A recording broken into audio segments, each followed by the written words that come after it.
gotten plenty of requests about how we can reduce some discomfort in our knee joints, and I'm going to show you exactly how we're going to do that by inhibiting certain muscle groups. So basically reducing the tension, making sure the soreness gets pushed out, and we feel a nice massage using our foam roller.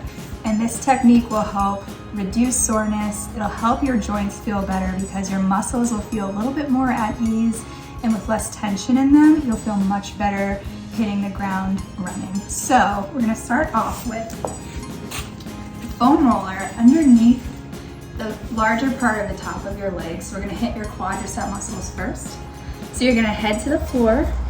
You're gonna hold a nice strong plank, even though we're in a stretching position. And if you can see, I have a shorter foam roller, but I'm gonna place both my legs on top. And you're just gonna glide slowly back and forth, maintaining a good plank form. So I'm on my elbows, so make sure you have a nice yoga mat or something soft to be on top of. And then you're just gonna roll right along the big muscles of the front of the leg. So with this one, you wanna be sure just to go right above the kneecap. You don't wanna go over the joint.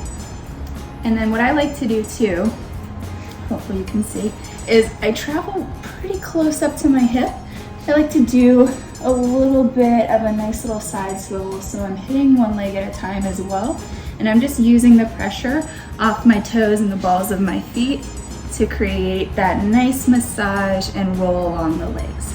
So you can go one at a time, or you can do both together. If you have a longer foam roller, that's great too. And just go back and forth for 30 to 45 seconds, and then rest as needed. So next up, we're gonna hit the backs of the legs. We're gonna start at the calves, and then we're gonna move up to the hamstrings. The calves on runners are pretty much always tight. So with this one, there's a couple of ways you can do this. So I'm going to plant the foam roller just above my Achilles. And with this one, you're just gonna need a little upper body strength to push yourself off the floor and give yourself a little bit more tension, rocking back and forth right along the bottom leg muscles. And actually I'll scoot back a little bit for you guys so you can see. So by lifting your butt up in the air, you're gonna create a little bit more tension, a little bit more pressure pushing into the muscle. So you're gonna get a nice good release there. Now, if you wanna target one leg at a time, go ahead and cross one leg over top of the other, and you can go back and forth. You can even go a little side to side. You can tap your butt down if that's too much resistance, and then just create little circles on top. There's a couple different ways you can foam roll. Do what's best for you.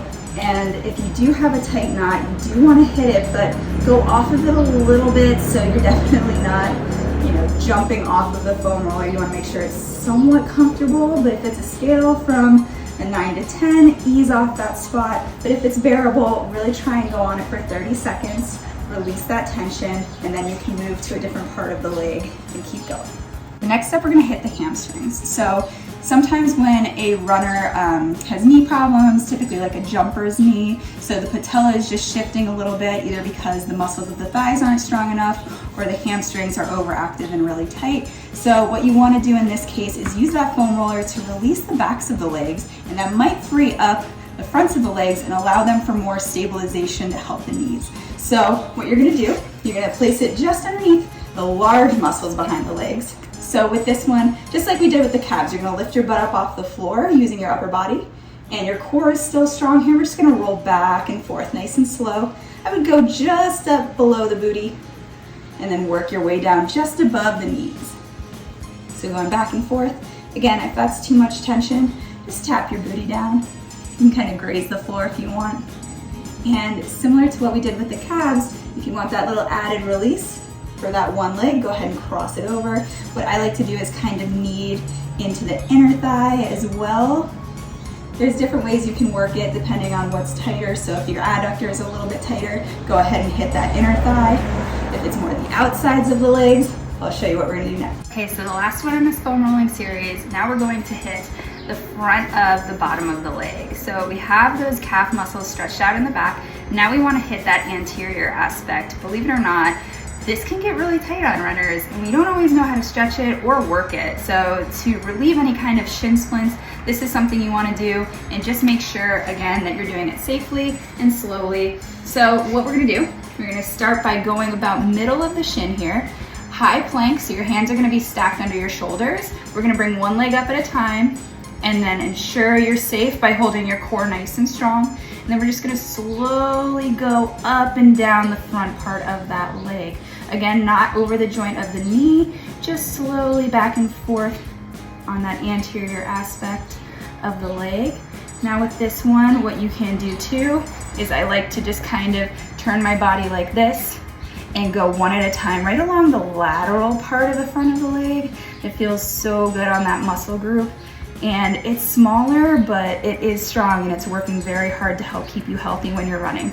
So you can do one at a time, or like I showed you before, both at the same time. Go at your own pace and go at your own comfort level, and let me know how it goes.